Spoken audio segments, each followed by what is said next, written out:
takafille situra dabu yomin dandaya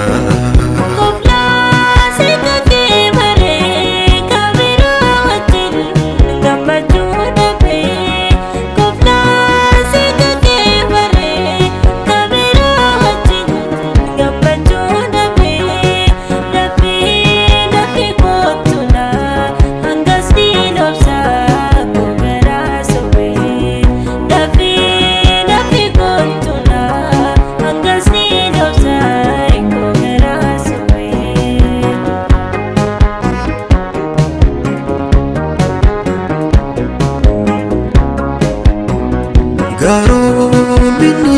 hada hala Aisha Rabbi zikhne Garo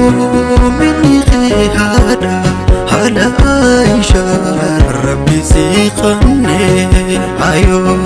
tiya qutuna ya tanin niran takamilne